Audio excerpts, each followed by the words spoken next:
I'm going to give you a review of the most entry-level full suspension mountain bike you could possibly get. I've had this bike for 3 years. It's a Diamondback Atroz 1, and it's been a pretty decent bike. About 3 years ago, I got my first full suspension mountain bike, and I was looking for an affordable option. The Atroz 1 seemed like it was an okay choice at $1,075. Now, 3 years later, Costco is actually selling it for around $600. So if you find this interesting, you can find it online for very affordable. This is all the features that the bike included. Pause the screen if you want to check it out. Again, I cannot stress enough, this is an entry-level full suspension mountain bike.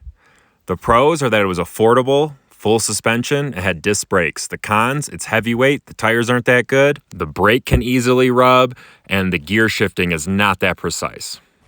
But anyway, it is a full suspension bike, which is what I needed to hit the trails around my house with.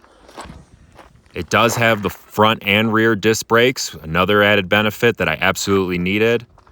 It's pretty good on flat trails, but as far as going up and especially downhill, it's not quite enough. Now, being my first bike, it got me learning. It's very heavy, and it works. It got me through what I needed to get through and learn how to mountain bike.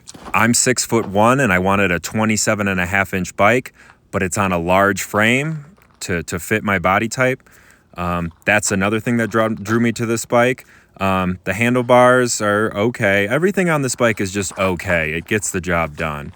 I did have issues with the chain and sprocket, constantly getting messed up and binding, falling off. I had to always repair it. Luckily, it's the chain I could bend back and keep on riding, so I always kept a flathead screwdriver with me, but it was pretty annoying throughout the life of the bike. The way the front bearing and front axle is designed, it would come loose and you would get kind of like not a true spinning front wheel, and the brakes would rub. That was the biggest problem with this bike. Now it has enough gears to get uphill and downhill.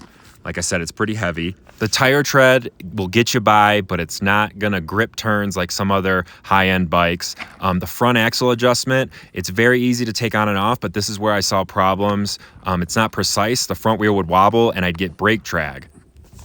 But I was able to ride uphill and downhill. It got me on the trails, it got me learning. I can't wait to research my next bike. I wouldn't buy this one again, but as far as having zero experience, it got the job done. Luckily, I'm mechanically inclined, so I could fix the little things that went wrong. The front fork just was loose and just not strong, but it'll get you on the trails. So if you found this content helpful, hit the like button, subscribe to the channel.